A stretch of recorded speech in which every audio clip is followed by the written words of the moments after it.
Bonjour et bienvenue, voici notre tour d'horizon économique, géopolitique et boursier. Nous sommes le vendredi 23 mars.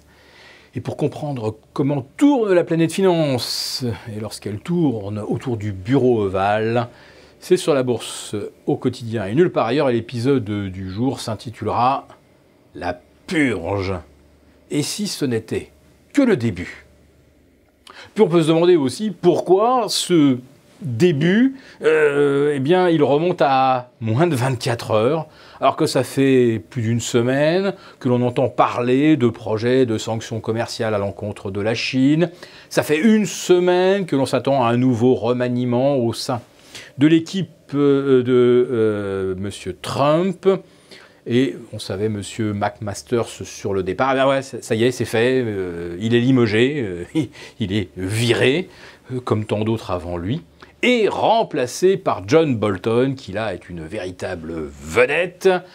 John Bolton, il faisait partie de la Nightmare Team de George Walker Bush Jr.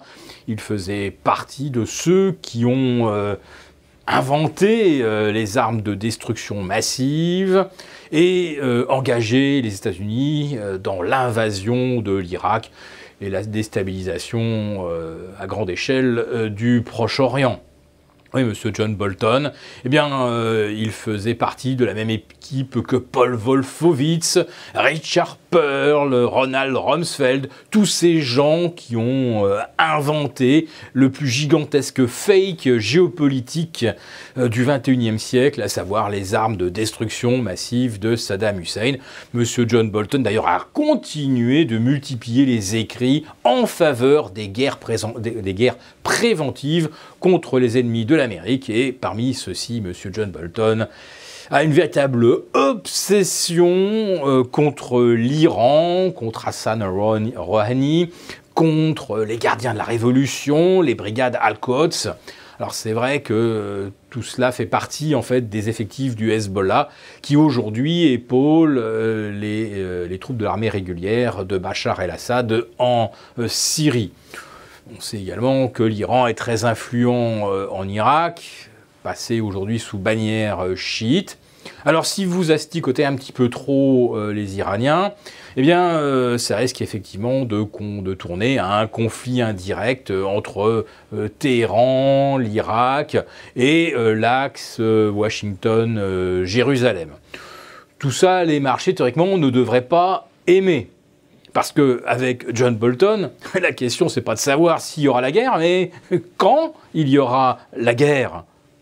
Autrement dit, la guerre commerciale avec la Chine, c'est finalement la version la plus sympathique d'un futur qui nous semble plus belliqueux que tourné vers la paix et l'harmonie planétaire. La semaine qui s'achève donc va laisser les opérateurs avec une très mauvaise impression, puisqu'on assiste à un nouveau sell-off à Wall Street, moins 3% sur le Dow Jones, moins 750 points. Un Dow Jones qui a perdu maintenant 10% sur ses plus hauts du 26 janvier dernier, puis qui surtout s'enfonce sous les 24 000. Nous vous avions dit, surveillez bien ce qui va se passer sur le Dow Jones si jamais il enfonce les 24 000, si jamais le S&P retombe sous les 2650, et nous y sommes. Mais c'est le scénario qui nous étonne quand même, parce que là on vient de se prendre le platane avec même pas une trace de freinage. Les indices US, bon c'est vrai, n'ont pas fait une entame de deuxième trimestre très tonitruante, mais enfin, par rapport au danger, par rapport au nuage à l'horizon, on aurait dû déjà réduire l'allure, ce qui n'a absolument pas été le cas. Alors l'exemple le plus vertigineux, c'est Tokyo qui hier gagne 1% à quelques heures de la présentation d'un train de mesures, de rétorsion à l'encontre de la Chine.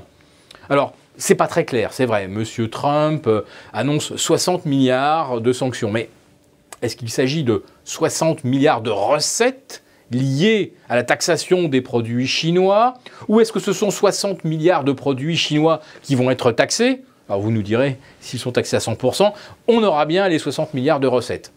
Bon, alors M. Trump, en fait, voit même plus loin. Il demande aux Chinois de réduire leur déficit de 100 milliards. Alors, par rapport à 375 milliards, évidemment, ça peut sembler une demande raisonnable. Ça serait réduire les excédents de 25%.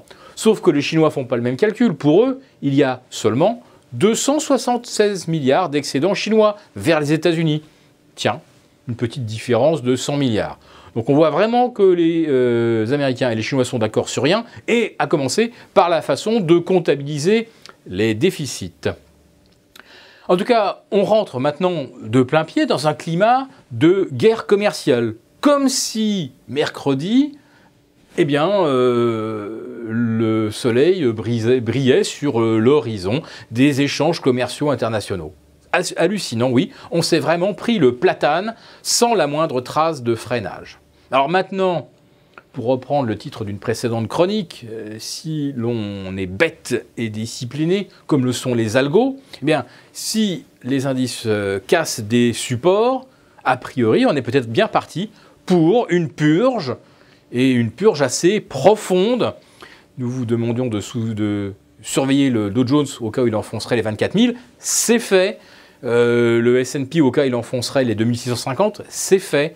Et pour le CAC 40, on n'est pas loin d'enfoncer maintenant les 5080. En tout cas, on est sur ce support annuel. En tout cas, nous ne regrettons absolument pas d'avoir couvert les portefeuilles lorsque le CAC était à 5300, l'Eurostoxx à 3450 et lorsque le Nasdaq flirtait encore avec les 7500. C'était de la couverture, maintenant il faut peut-être passer à une stratégie plus offensive à la baisse. Alors la question est de savoir, est-ce qu'on le fait dès aujourd'hui? Parce que les supports risquent de casser, et ils risquent effectivement d'être cassés quand on voit que depuis le début de la semaine, le CAC 40 perd un peu plus de 4%, Tokyo moins 4,9%, et qu'il n'y a plus de support à Wall Street. Oui, véritablement, on a le sentiment qu'à moins d'un miracle, d'un sursaut salvateur aujourd'hui, la purge est bien partie pour durer. Et nous vous rappelons qu'il n'y a absolument pas la place pour sortir, il n'y a pas assez de volume au quotidien. Tout le monde aujourd'hui est coincé.